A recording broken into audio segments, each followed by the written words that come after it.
welcome to trèSci Weekly, episode 36.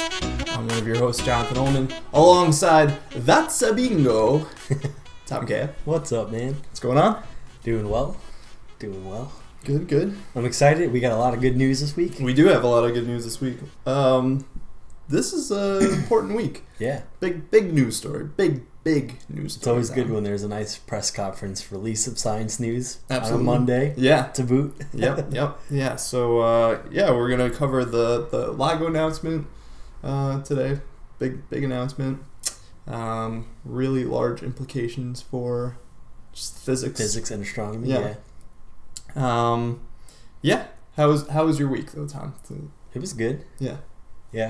Let me think of some honorable mentions we're not going to talk about. The wildfires in California have been pretty devastating, and it's been pretty windy there. And I think they're expecting a change of weather coming up in a day or two of less wind, maybe some rain. Oh, that's good. Yeah, hopefully they can recover from that. Yeah, that should help. Yeah. A lot of weird little stories that I saw this week. I saw one about in between galaxies. We saw evidence of matter of like little strands connecting the galaxies to account for some missing matter that we didn't know about. Yeah, not necessarily dark matter. No, yes. But some missing regular matter. Yeah. Of the regular variety. I saw a cool little story that dwarf planet Haumea has a ring system. Yeah, I saw that. That's pretty cool. I'm not really sure how that happened, but... Yeah, strange. And then, Hurricane Ophelia heading over towards Ireland this morning. Yeah, I read that a few 100,000 people were without power, even though it wasn't that strong. I think it was post-tropical cyclone once it made landfall. Yeah. But I guess that area is not really, used to winds and that kind of stuff. Mm-hmm. So there are a lot of people without power. Yeah. It's just crazy to see a hurricane that far up there. Yeah. I saw a lot of interesting graphics on like the data sets and how much of an outlier Ophelia was for being where it was with the strength that it had. Mm-hmm. Really interesting. I think the last time a hurricane went over there was in like 1960 something. Wow. So it's been a minute. Yes. Anything else? Not that I can think of off the top of my head, although I'm sure there were other things. A few other stories. Yeah. But really the big heavy hitter story this week was the LIGO announcement, which we'll get into in just a second. For those of you who are joining us this week, thanks for tuning in. This is, of course, trèSci Weekly. This is our weekly video podcast on all the science news you need to know about for the week. We come to you live on Monday nights at 8:30, and you're welcome to join in the discussion here on our live chat on YouTube. Of course, yeah. If you don't catch the live showing of this, no big deal. The videos go up for free on the YouTube page, so you can always watch them after the fact. And then we have a few other places where we sprinkle them out in terms of social media websites. We're on Facebook.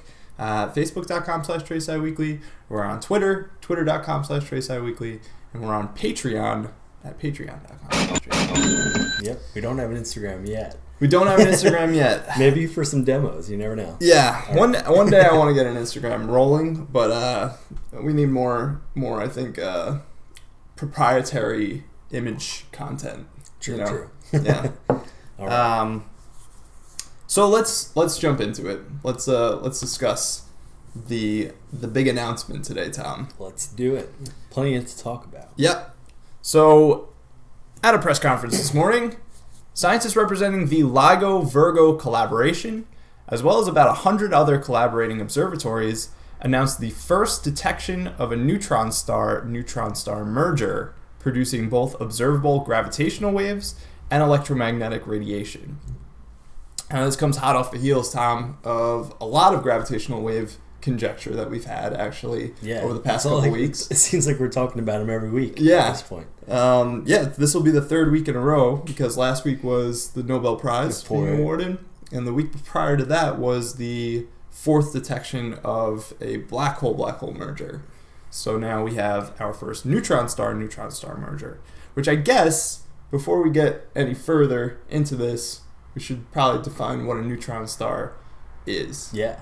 So when you're a big star and then you go supernova, what's left at the end, right, is just neutrons that are really tightly packed because the protons and electrons sort of come together. I read in pressures that much, and all you're left with is neutrons, and they're the only thing that's keeping it from collapsing any further is sort of that the physics where the particles can't really be that close to each other. It doesn't like make sense. Right. So it's barely holding itself together out of these neutrons. And I think it's about the size of New York City, they say, most times a neutron star. Yeah. Yeah, what's really interesting about them, though, is that they're more massive than even our sun, for the most part, about 1.5 times the mass of our sun in most cases. And then being the size of a city. Yeah, squashed down into, the size of volume that is smaller than the Earth in most cases. Yeah. So, really, really high density. And so we are now confirming the existence of a merger of the two of these neutron stars that produced both detectable gravitational waves, which LIGO had a hand in observing, and then also electromagnetic radiation, otherwise known as light. Yeah. Right? So we were able to actually see this happening, and this is somewhat unique because I guess a black hole merger, right, just by the very nature of what a black hole is, there really probably shouldn't be any observable light to it. Yeah. Because, they're black holes. There's no light being emitted. Yeah, so that's what sort of made it so special to be able to observe the gravitational waves from the black hole merger. But me personally, I was slightly skeptical. I would say I believe them 99% of the way.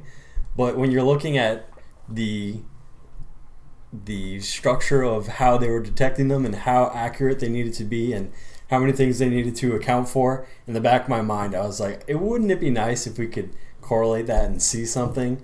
And now that's pretty cool. Yeah. So here we have it. The doubts are gone.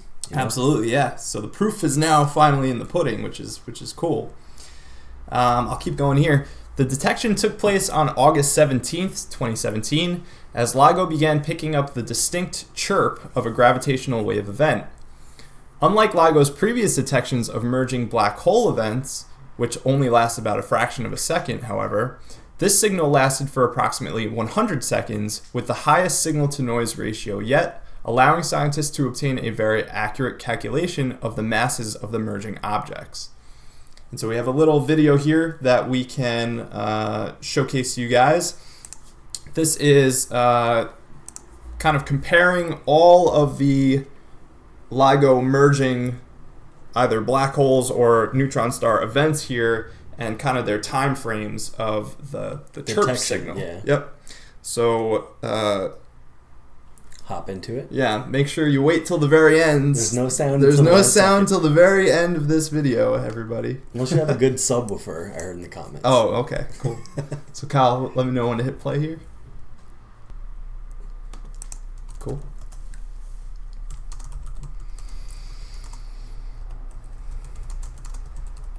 Right, and so the 1, 2, 3, 4, 5 gravitational wave events prior were black hole. Yeah, so with the exception of this LVT 15, 10, 12 one, we're not entirely sure what exactly that was. Yeah, if that was black holes or if it was a black hole neutron star, we're not too sure. But yeah, you can see this is obviously going on much longer. So when you have, incoming data that lasts for this long, it's easier then to get a better handle on what the constituent kind of pieces that go into it were. Mm-hmm. You can sort of start to hear it now, right? I think it's because it's in volume up. No, I mean, it's coming. It's coming. And there you have it. So that's the chirp that we're talking about. So why do we see this one observable for so many more seconds than the other ones? I think it has something to do with the way LIGO is kind of calibrated in order to detect these types of gravitational waves. So just by the nature of the two neutron stars being less massive objects, their kind of frequency or their pitch that they give off in gravitational wave energy is more easily detectable by the instruments than a black hole merger would be. So the black hole merger obviously is stronger, and you get a bigger ripple effect from it, but we only kind of catch the tail end of it. Yeah. Whereas for this, we can kind of hear it for longer, and then it, of course, spikes once the two objects do merge. But I think that was the design intention, is because we want the lead time for these types of objects, because we know that now we know, but it was theorized that there was this kind of light component to it that telescopes could then point to and then hopefully see. And as we get into it, that's kind of the story behind this one. So, job well done over there. And that video, courtesy of Caltech. So according to the paper published in Physical Review Letters, quote, "We infer the component masses of the binary to be between 0.86 and 2.26 solar masses, in agreement with masses of known neutron stars. Restricting the component spins to the range inferred in binary neutron stars, we find the component masses to be in the range 1.17 to 1.60 solar masses, with the total mass of the system to be 2.74, give or take 0.04 or so solar masses." So they're more massive than our sun, but much, much smaller, like you said. And as they were orbiting around each other, being smaller, that energy as they were swirling around each other closer and closer was what allowed us to detect them for a longer period of time. Correct. Yep. And so we'll bring up an image here. This is courtesy of LIGO Virgo collaboration, Frank Elavsky and Northwestern University. This is similar to an image that we bring up usually every time we talk about a new gravitational wave detection, kind of showing you the range of masses plotted out on a chart of like what they were before and then what they went into. Exactly. And so now, Tom, right, typically we only have these blue and purple guys, but now we got the yellow ones. Now we got the yellow ones because we have to scale all the way down to smaller massed objects.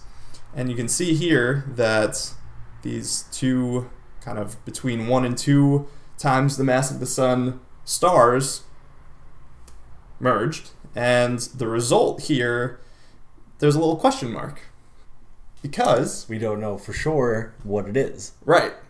So this is either the heaviest now known neutron star or the lightest known black hole, and probably more emphasis on the lighter black hole, right?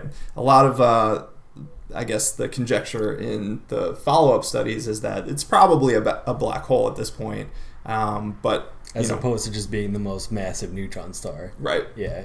But yeah, I mean, I guess its classification could be something else entirely. We're not really all too sure, but that'll be an interesting kind of avenue for people to study now. Research, to continue following up on this. So there's that. So that already in itself is a pretty monumental feat, right? So we've now detected this neutron star merger. It's great that the LIGO has the capabilities to do such a amazing kind of task here. Yeah, we weren't sure if they were able to do that, right? Right. Until now. But it gets better, Tom, right? 1.7 seconds later, the gamma ray burst monitor on NASA's Fermi Space Telescope detected a gamma ray burst, aptly named GRB 1708-17A. The coincidence of these two events prompted astronomers to pinpoint their location in the night sky, something LIGO is now equipped to do reasonably well with the added triangulation efforts provided by the Virgo detector in Italy. And so we have another image to show you guys here. This is courtesy of LIGO Virgo, NASA, Leo Singer, and Axel Mellinger, which is a pretty cool name. Yeah. And what we're looking at here is kind of a flat projection of the night sky with the Milky Way band as you would see it, looking up into the night sky from Earth, and how each instrument kind of plays its role in narrowing down where it came from. Right? Exactly. Yep. In trying to pinpoint what direction the gravitational waves came from, and as well as the gamma ray burst that NASA's Fermi Space Telescope detected. So, in doing all this, they're able to kind of narrow that area of the sky down, so we can actually find it. Right. So that now telescopes all over the place can then point to that area of the sky and hopefully find the explosion, right? Yeah. Find the light that comes from that merging explosion. So that's pretty cool, and it worked, right? A little serendipitous because had Virgo not joined into the LIGO collaboration, this would have been tougher. This would have been actually probably impossible to really do, because you need that third detector, just like we've talked about with similar to triangulation when you're trying to figure out the epicenter for an earthquake. You need that third circle to be able to really pinpoint it with some degree of certainty. So here we're lucky that Virgo kind of joined the fray here, because otherwise the estimates would have been all over the place, and by the time anybody maybe would have found it, it might have been too dim, too late to see anything. So that's pretty cool. Once the origin of both sources was confirmed to have come from the same location in the sky, essentially unifying the phenomenon to be a single event from within the galaxy NGC 4993, located approximately 130 light years away. 130,000. 130,000, thank you. My goodness. An alert was put out to various observatories so that telescopes from around the world could observe the associated light produced from the cataclysmic event. This, now, Tom, is being referred to as the first multi-messenger astronomical event. So where we have more proof than just the light coming from it. Right. That it was there. Yep. So I like the way that they described it in the conference, where they said that we're moving from, it's kind of like in film when they moved from just the visual film into visual and audio, right? So now we have our gravitational wave detectors are how we listen to these types of events, and then we can subsequently turn our telescopes and see the same event, which allows us to actually say with some certainty like what phenomena are correlated here, which is great. So I'm not sure if we mentioned, but why wouldn't we be able to point our telescopes at the black hole mergers? I don't think we mentioned that, did we? No. So other than like if we've witnessed the gravitational waves from a black hole merger, but we never were able to point to the night sky and try and look for them because they're black holes. Right. Yeah. Yeah. So there hasn't been, at least to my knowledge, any detectable electromagnetic radiation coming from those events. Yeah. Which makes sense to a degree, right? Because if they're black holes, there's so much mass that no light is escaping. Right. Yeah. No light can come from the surface of the star.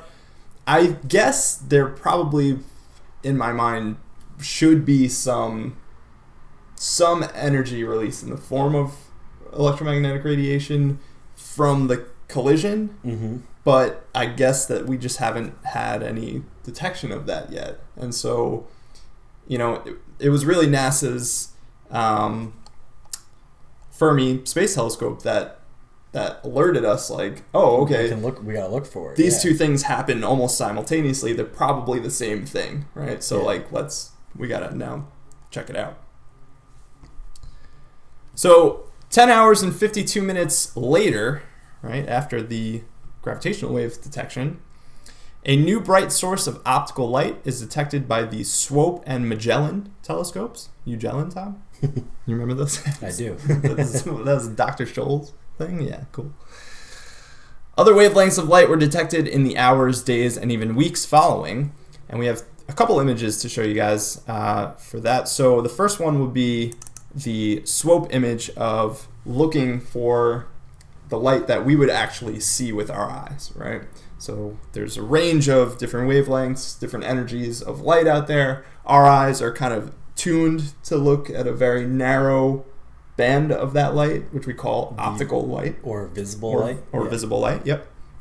And so the Swope and Magellan telescopes look in that optical visible light wavelength, and they were able to find a new point of light that wasn't there. Yeah, so they compared this to the kind of sky survey images that we have automated telescopes taking pictures of the night sky looking for changes, and they were able to find on August 17th, 2017, a almost bluer little blip in that elliptical galaxy there. And then what was interesting, Tom, is that pretty quickly thereafter, 4 days later, the light event, right? It's already dissipating. Yeah, and it's changed colors now, right? It's gone to the red end of the spectrum, which indicates that it's less energy, right? Blue light is higher energy, red light is lower energy, and so this kind of explosion is now calming down, right? Like there's not as much energy there anymore. It's been kind of dissipated away. And then couple that with the next image that I want to show you guys. This comes from the one of the papers that was produced from this study. So credit goes to Abbott et al. Here. Yeah, I think something like 7 different papers were published at least already. Yeah. This is just kind of an overview of seeing all of the different detections in various wavelengths of light, right? So you have your gravitational wave detection from LIGO and Virgo up in the top left. That's the chirp and the blip that we were talking about. Right next to that is the gamma ray burst that the NASA Fermi telescope detected just like 2 seconds later. If you jump down a little bit, you'll see the optical or the visible wavelength light detections in the Swope telescope and a few others, Vista and Master, and just a bunch of other visible wavelength telescopes, all kind of finding the same blip there.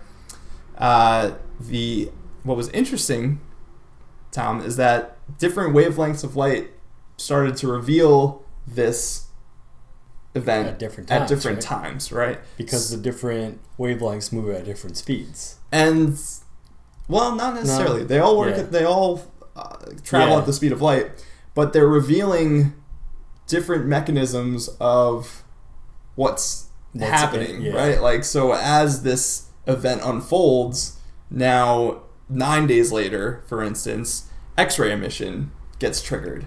Now it's at its highest point. And that seems to kind of vindicate the theories that some radiation gets spit out in what are called jets, right? So you have these high energy streams of jets that kind of blast light out from essentially the poles, kind of.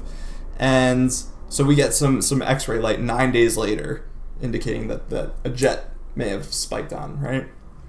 And then 16 days later, we start to get radio emission, which is really lower energy light, and that could indicate, parts of the jet that are now really kind of like tapering off, right? Yeah. And to this point, Tom, the radio signature is actually still getting brighter. Yes. So we're not only just detecting it, but it's actually becoming stronger up till now, right? This is up till the current point of this. So that's really cool. Yeah, interesting. So let's see. Spectral analysis indicates that heavy elements such as gold, platinum, and uranium were produced with gold abundances of approximately 10 to 100 times the mass of the Earth. That was another follow-up study from this whole ordeal. Yeah, it's one of the major news stories of.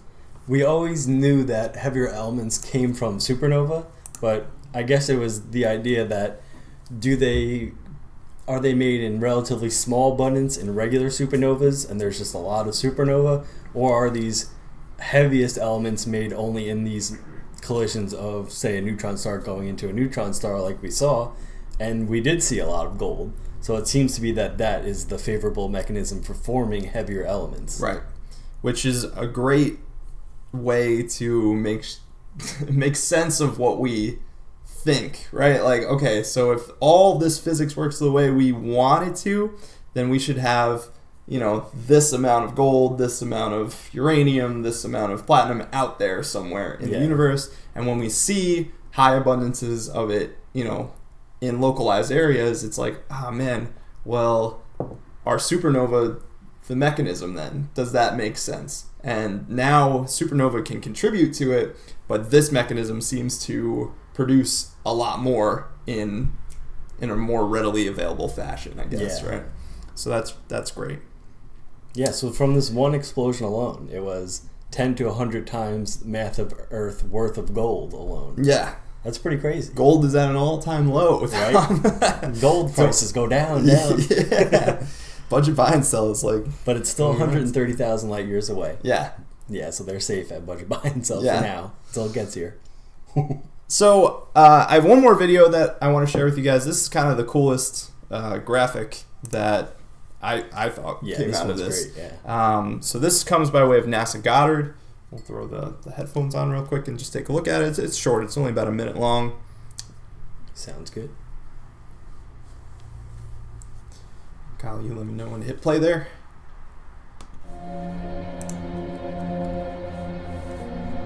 So it's something similar to what we've seen with black hole merger, but it gets cooler at the end. Mm-hmm.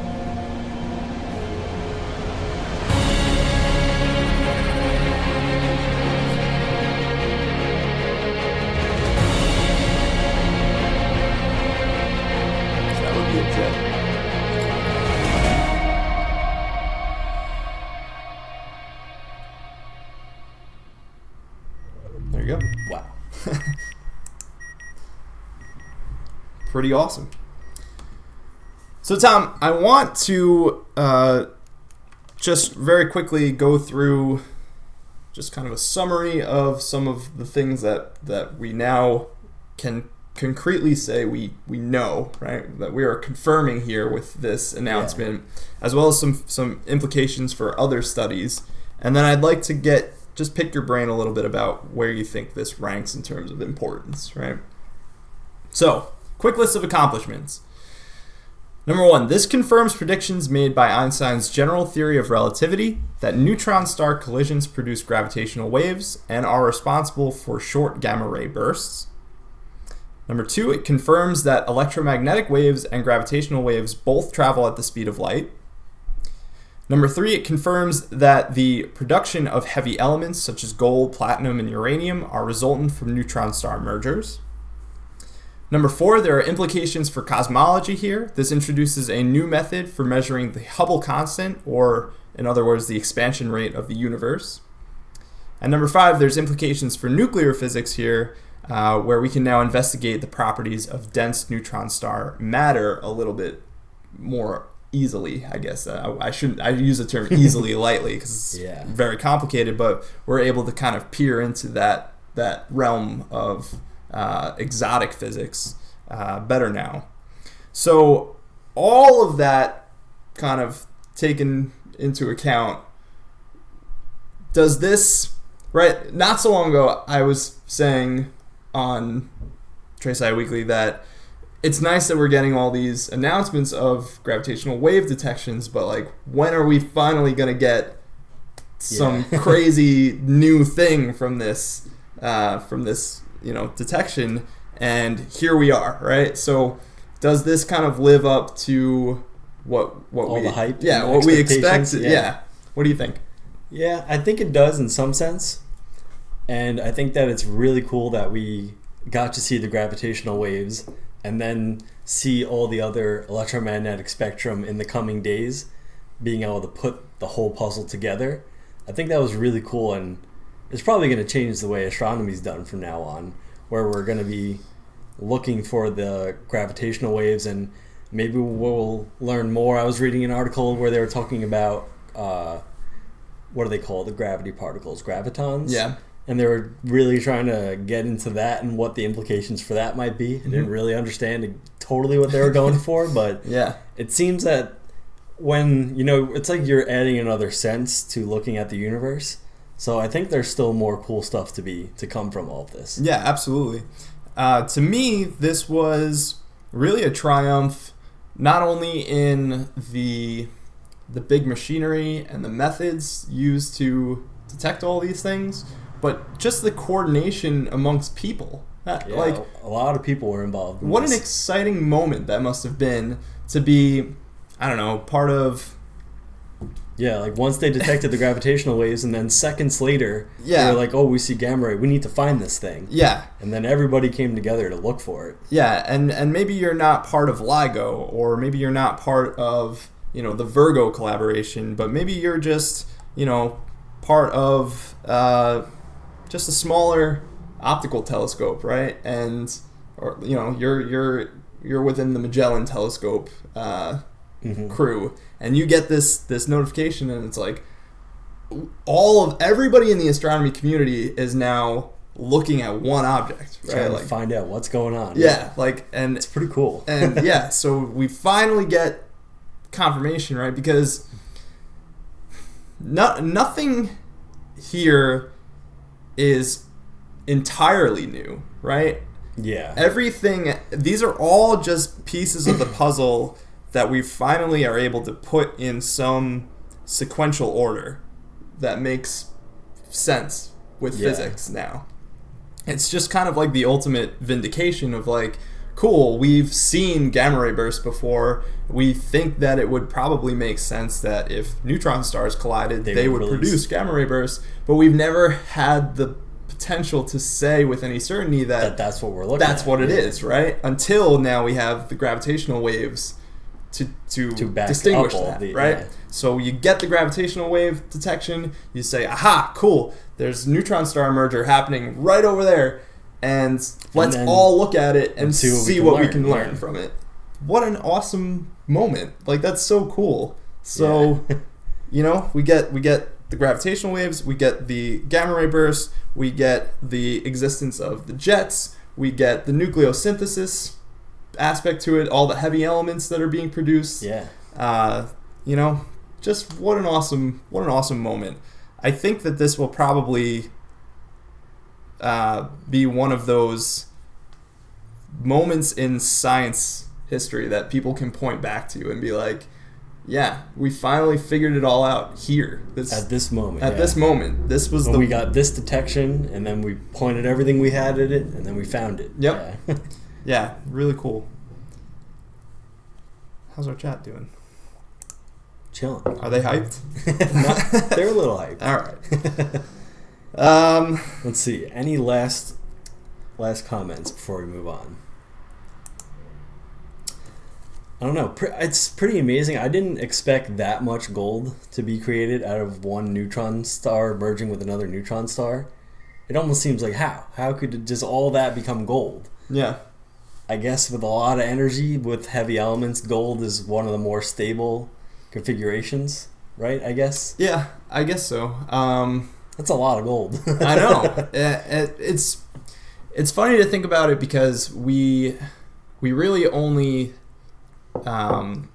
we can tell how much there is based on how strong the spectral line signature is from it, but it's important to think that these are spread out particles. It's not exactly. We just were talking about this before. Right?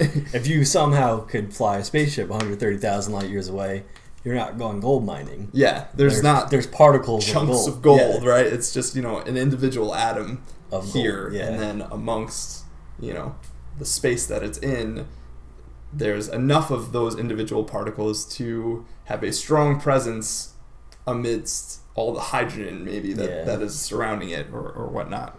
So yeah, but it is interesting to think that this is just one part of the bigger cycle that happens in the universe that creates all of these heavier elements that then goes into star formation, And the birth of stars, formation, yeah. solar system formation, and human formation. In our case, right? Like and like we were saying, like our cell phones and electronics all need gold and platinum and all the heavy elements. Mm-hmm. So it's like the universe over billions of years has been spewing out the materials we need to make cell phones and computers. They're so nice. The universe is just one giant Steve Jobs. Right? I think at the end of the day is what we're trying to say. Look what I made for you guys. Yep. Very cool. Let's move on, Tom. Sounds good. Number 2, President Donald Trump has nominated Barry Myers, CEO of the weather forecasting company AccuWeather, to lead the National Oceanic and Atmospheric Agency, or NOAA for short. We got a picture of Barry to show you guys. Barry? Oh, Barry? I don't actually have it anymore. Close it out. Kyle should have it He's a somewhere. good-looking guy. Right? Yeah, he's a guy. He's that a picture, guy. That picture comes by way of Center Daily Times and Abby Dre. Just as we did, Tom, with the nomination of Jim Bridenstine to lead NASA, I thought that we'd just kind of go through some bullet points and just kind of see rank the pick, right? Like, is this a good guy to have, or is this not such a good guy to have? So, start here by saying that Myers studied business management and economics at Penn State and earned his JD from Boston University's School of Law. He does not have a degree in rigorous science, but has been praised by others for his knowledge in meteorology. So what do you make of that? Yeah, I mean, I guess if you're the head guy, you don't always have to be the one who knows all the stuff about what goes on within the organization, but, I mean, I guess still a little odd. Yeah. Tradition usually for the NOAA chief is you are a scientist. You are a scientist, yeah. There was one other, I forget the guy's name now. It's been a long time since a non-scientist was the head of NOAA. I think it was back in the 80s where the last time we had a non-scientist, right?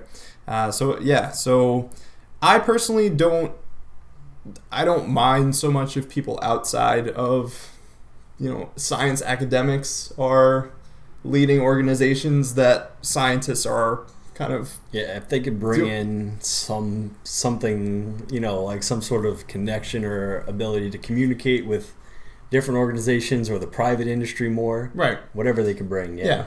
And it seems, just I know that that's not like the most concrete statement to put there, but from the conjecture that I got from reading a whole bunch of different sources is that a lot of people are like, yeah, well, he knows what he's talking about when it comes to meteorology, so that's good, at least.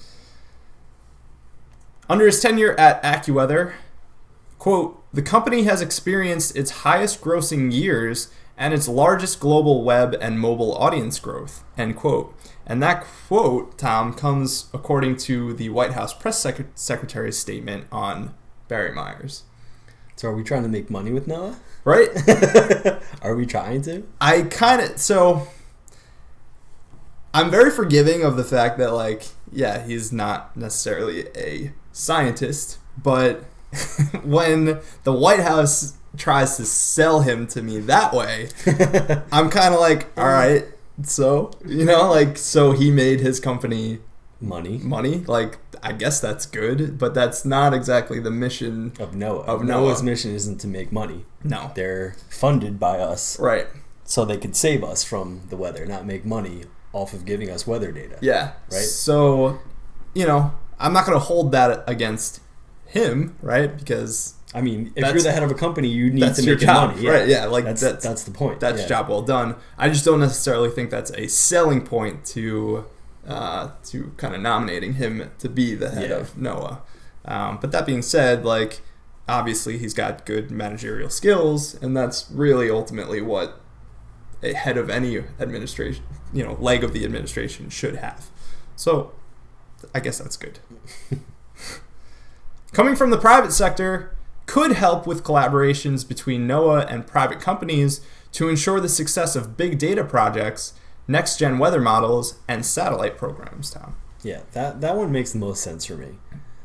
This guy was part of the private sector of the weather collecting sector, and now bringing him into the federal one and seeing what they can gain from each other seems like a great thing. Yeah. That seems like the best bullet to me. It reminds me a lot of, kind of how NASA and SpaceX can, amongst other companies, SpaceX is obviously the one that comes to mind first, but how those two can sort of help each other. Right, work off of each other. Like, hey, SpaceX is going to basically design things to help, bring up to the International Space Station.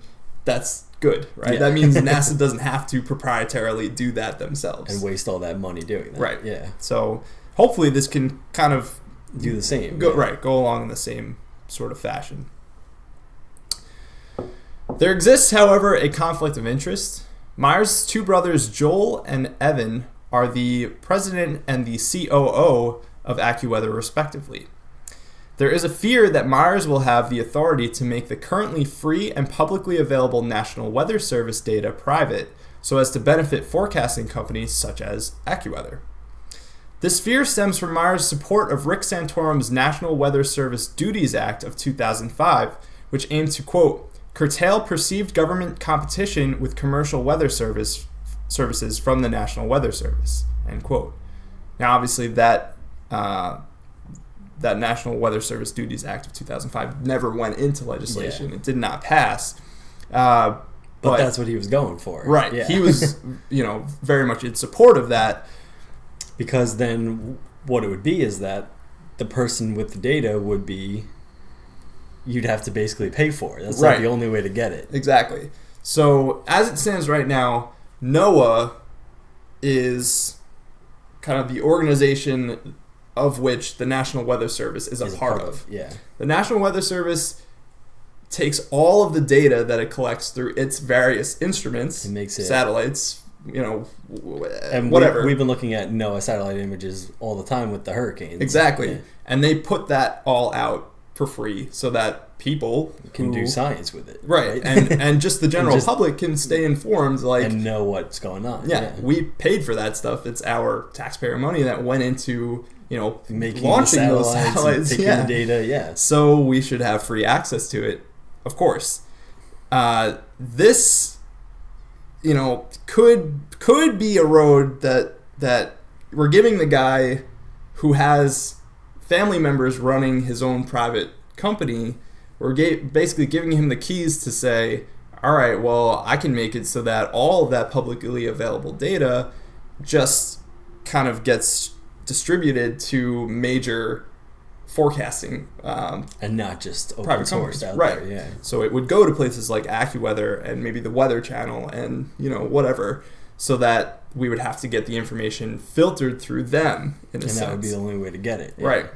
That would be terrible. Yeah, I think that would definitely only be detrimental. Yeah. I think that this bullet point is the thing that we should be most worried about. And I think if everybody who's involved with this sort of, stays on the up and up and what's going on, that they wouldn't let this happen. Mm-hmm. And it seems like this act never would happen, but it's something that you need to monitor and be aware of to make sure it doesn't happen. Definitely. Right? Yeah. Yeah. And I agree with you. I think the sheer fact that we're already privy to it makes it seem like it's not going to go down. Right. It almost can't happen, but, then again, you never know. Yeah. So, I don't see this being something that we necessarily have to fear if Barry Myers does become the NOAA chief.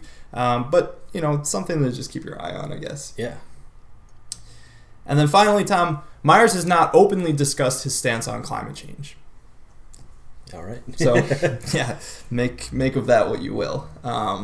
It's better than being the denier. Yeah. Yeah. So I think that kind of signals to me that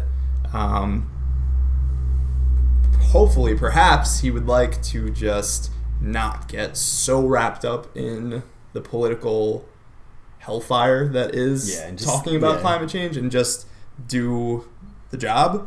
But, we don't know. Yeah, we literally have no idea. So, what do you think? Yeah, I don't know. It's one of the other Trump nominees. You're like, it could be okay and everything could go fine, but there's these caveats that you need to look out for. Yeah. Again. Yeah, I think it's again the wait and see approach, right? Like if he gets nominated in, great. We'll see what he can do. You know, if it's good stuff, I'm for it. If it's bad stuff, I'm going to be like, darn it. So, yeah, there you have it. And then finally, number 3, Tom, I want to just preview a movie that's coming out. It's called Geostorm. Yep. Have you heard of this, Tom? I actually saw the preview going to the movies many months ago, and I was like, this is something I think trèSci should watch. Just because it seems like it's going to be crazy. Yeah. So, you know, I like to bring you guys things in the media that are science related that I like, right? Like Blue Planet 2, we watched the preview trailer for. Yeah. We talked about that book that was coming out about the overpopulation stuff. A lot of interesting things out here. Every once in a while, you know, we gotta show some stuff that I'm like not super enthusiastic about, just to kind of run the gamut here. But we're gonna actually, we're gonna play it no sound. We're gonna play this no sound for you guys because we have been getting hit with copyright issues on YouTube, so I just don't want us to have to deal with that coming from Warner Brothers Pictures, because that's a battle I don't think we can win. But anyway, footage from Geostorm will play. Tom and I will do our best to kind of commentate over it as it plays. So Kyle, let me know when you're. And then playing. Tom's Corner is going to be kind of about this topic. Cool. So this is Geostorm. It stars Gerard Butler, the famous Gerard Butler from 300. P.S. I Love You. Yes, everybody's favorite 2 movies. In the future, Tom. The future. The technology that controls the weather. So it seems like they have weather satellites. They're shooting missiles. Whatever capsules into a hurricane to dissipate it, it looks like. Controls the world. Boom. Oh. And then it seems like you could make as many tornadoes as you want instantly. Pretty cool. Mm-hmm. And then in this scene, I think there's like an ice fog coming over. Okay, we've got lightning, destruction. We've got people in a room, control room. We've got a fire tornado, more tornadoes, frozen people. So I'm getting heavy vibes of The Day After Tomorrow. Yep. Starring Jake Gyllenhaal. Also starting the great cinematic experience that was Life that you and I went to go see together. Yeah. I have a feeling this movie is going to be right on par with that movie. Nothing to do with science and just all about the shock value. Yeah. Which is typical, but... Sometimes you got to go for it, though. Sometimes, you want to be wowed.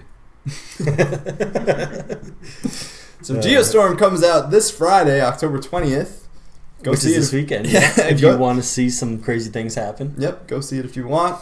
So I wanted to talk about on Tom's Corner is what have we actually looked into in terms of geoengineering, as they call it. Mm-hmm. Like, have we actually tried to do any of this sort of stuff? I was like kind of curious. Actually, after I saw it, I was like, is it based off of anything that's actually happened? Right.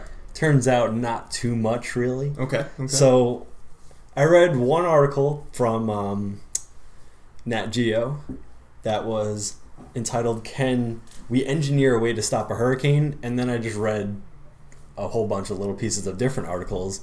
And from what I found out is that, so first off, let's say why you want to dissipate a hurricane, right? It's so big, has so much energy, such a destructive force. You know, being able to dissipate it away before it makes landfall would be great, right? Right. But so how would we go about doing it? What have we said is the fuel for hurricanes?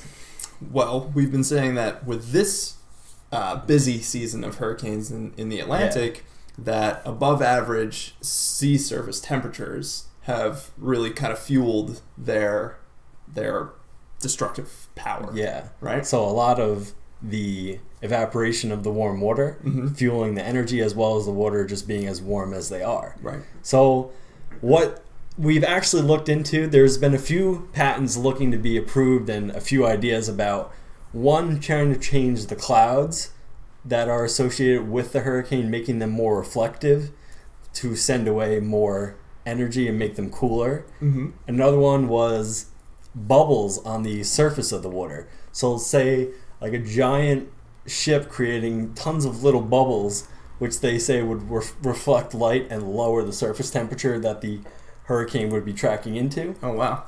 And then I think the last idea that I read was sort of having these circles on the surface that came all the way down as tubes. And what they would do is push down the warm water, and as that water leaves the area, the cold underlying water would have to come up to the surface.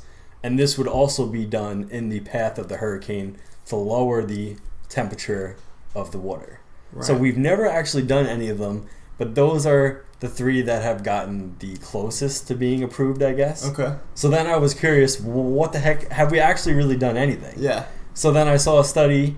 It was in, let's find the year, 1947. It was called Project Cirrus. Okay. Based off of the cloud name. Cirrus cloud, yep. Yeah, and what they wanted to do was, let's see, can we sort of take away the power of the heat of vaporization of the liquid where it gets all its energy from. So what they did is they shoved a whole bunch of dry ice into an actual hurricane. So this actually happened. And they wanted to see what would happen. Is this going to get rid of its energy? And the guy who was driving the plane said there was profound modification, was the quote from the pilot, which I guess you throw a ton of dry ice to a hurricane, it's going to look different. Yeah. So I'm not sure how much I buy that one. Well, if we're talking about 1947 credibility here, Tom, True.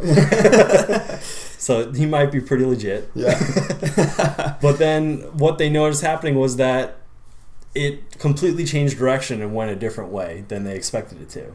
Okay. And since then, people have been debating, was it from the dry ice being introduced to the hurricane, or was it just a change in pressure or something that they didn't account for? And that was the only major thing that I found that we've done to sort of try and geoengineer. So as we look into the future and try and think about these other ideas, you know, the main question I really have is, what are the implications, right? It seems like it would be great. You got Hurricane Harvey, Hurricane Irma, Hurricane Maria barreling through, and you can dissipate it. But, you know, what are the implications? What is the purpose of a hurricane in the first place? And when you really look at the Earth as a whole, really what all the things that's going on is the most energy is hitting the equator, and then the whole system is trying to find a way to send that energy other places. Right. And that's basically what a hurricane does. It takes all that energy that's being pounded onto the ocean and allows that vaporization to fuel this system and sort of shoot that energy in a different direction. No, right, yeah. That's sort of what the hurricane does. Yeah. So just thinking about that, just getting rid of a hurricane might not be a good idea. Even though it's so destructive, can cause billions of dollars worth of damage, it still might not be worth it to actually get rid of this thing. Yeah, you have to think that if it's not in the form of a hurricane, there needs to be a way for the Earth to dissipate that energy somehow, right? Yeah. The Earth, the atmosphere is a fluid dynamic system, and so if we can stop the local kind of energy removal in a fashion of the hurricane, that just means that the energy is going to have to find a new way out. Yeah, right? it doesn't just magically go away. No. And I'm not sure if we've said it on previous trèScis, but we've looked into how much energy is in one hurricane. And we found out that throughout the course of about a week long of a Category 5 hurricane, there's enough energy equivalent to power the electricity of the entire world for almost a year. Yeah. In one hurricane. So there's a tremendous amount of energy that's being transferred. Right. And disrupting that might have catastrophic effects on the whole system. Yeah. We have no idea exactly what those would be potentially be.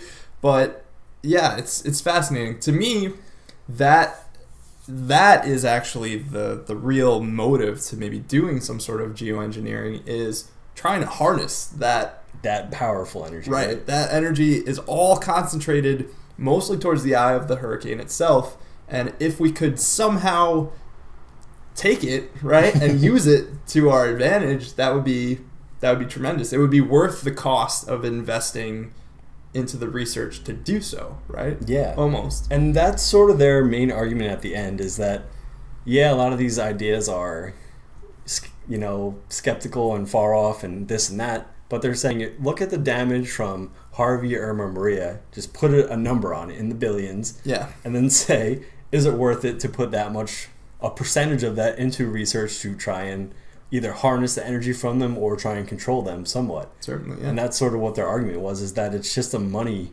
thing at this point. Is so much money is being lost from these events. Yeah. That might be the only thing that drives research in this area. Yeah. I mean, yeah. Who knows? Look at this year. Billions upon billions of dollars. I mean, as Trump would say, billions and billions and billions and billions. Is that Trump or Carl Sagan? I think that's both. Oh, yeah. Okay. Just jumping into the chat really quick here. Nancy Cleta says, this is a great topic. Love Tom's Corner. John, your lead-in was awesome.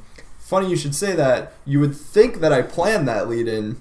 But it actually wasn't. It actually was just totally random that I decided to throw that trailer in there, and Tom wanted to talk about geoengineering. So, yeah. A lot less planning goes into this show than you might think. The jokes. Cool. But yeah, I think I might still check out the movie for the I think we should do it. Laughs. I think you, me, and Kyle should go see it and report back on next week's trèSci if we can. Yeah. on how bad it was. That would be cool. Yeah. Cool. Any parting thoughts? Last words? I don't know, but wouldn't it be so cool that turn a hurricane into something like make a movable ship that's like a dam for a river, and it just takes all that energy and like filters it through to move all these turbines, and now hurricanes power everything. That's what I'm saying, dude.